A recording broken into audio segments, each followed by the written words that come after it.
भक्तों, जिस घर में बिल्ली के बच्चे पैदा होते हैं उस घर में क्या होता है, और बिल्ली अपनी बच्चे देने के लिए कैसा घर चुनती है। भक्तों, ये बात जानना हमारे लिए बहुत जरूरी है। कभी हमारे घर दरिद्रता और परेशानी ना आए और हमेशा सुख, समृद्धि और खुशहाली बनी रहे।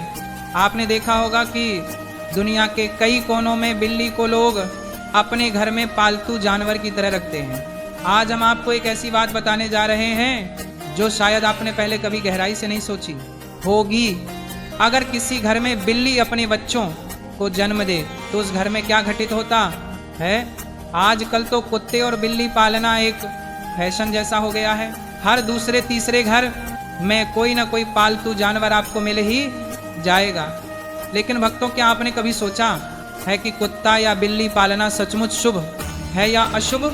बिल्लियों के बारे में तो आपने बचपन से लेकर आज तक कई बातें सुनी होंगी, कहानियां, किस्से, और यहाँ तक कि कुछ ग्रंथों में भी इनके संकेतों का उल्लेख मिलता है। लेकिन आज जो सच्चाई हम जानने वाले हैं वह हर इंसान को सुननी चाहिए, क्योंकि यह हमारे सनातन शास्त्र से जुड़ी हुई है। शास्त्रों में कहा गया है कि इस संसार में शायद ही कोई ऐसा घर हो जहां बिल्ली का आगमन कभी ना हुआ हो। बिल्ली हर उस स्थान पर जाती है जहां मनुष्य रहते हैं।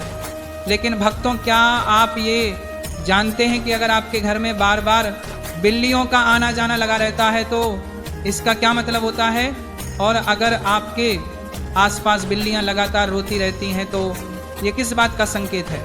सोचिए, अगर बिल्ली आपके घर में आकर अपने बच्चों को जन्म देती है तो इसके पीछे कौन सा अद्भुत संदेश छुपा है। और अगर आप किसी शुभ काम के लिए निकल रहे हो और तभी कोई बिल्ली आपका रास्ता काट दे तो इसका क्या अर्थ निकाला जाता है। भक्तों, आज हम इन रहस्यों के पर्दे उठाएंगे ताकि आपको बिल्लियों के असली संकेतों की समझ, क्योंकि इससे उसके पति की उम्र कम होती है। पेड़ पौधों को छूना भी नहीं चाहिए, और सबसे जरूरी, मासिक धर्म में स्त्री के साथ संबंध नहीं बनाना चाहिए।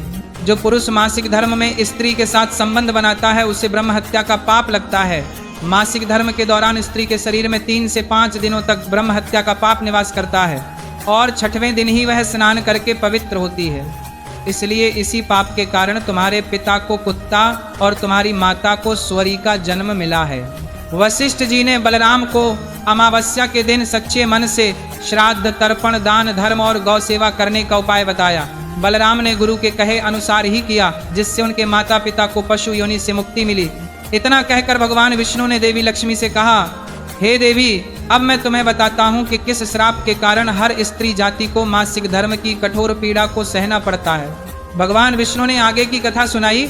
ये बात पुराने समय की है, जब काल के राक्षस समूह ने वृत्रासुर के साथ मिलकर स्वर्ग लोक पर हमला बोल दिया था। देवताओं को हराने के लिए देवराज इंद्र ने महर्षि दधीचि की हड्डियों से बने वज्र का इस्तेमाल किया और वृत्रासुर को मार डाला। वृत्रासुर के शरीर में पहले से ही ब्रह्म हत्या का पाप वास करता था। वृत्रासुर के मरते ही वह ब्रह्म हत्या उसके शरीर से बाहर निकली और सीधे देवराज इंद्र के शरीर में घुस गई। इंद्र घबरा गए और ब्रह्मा जी के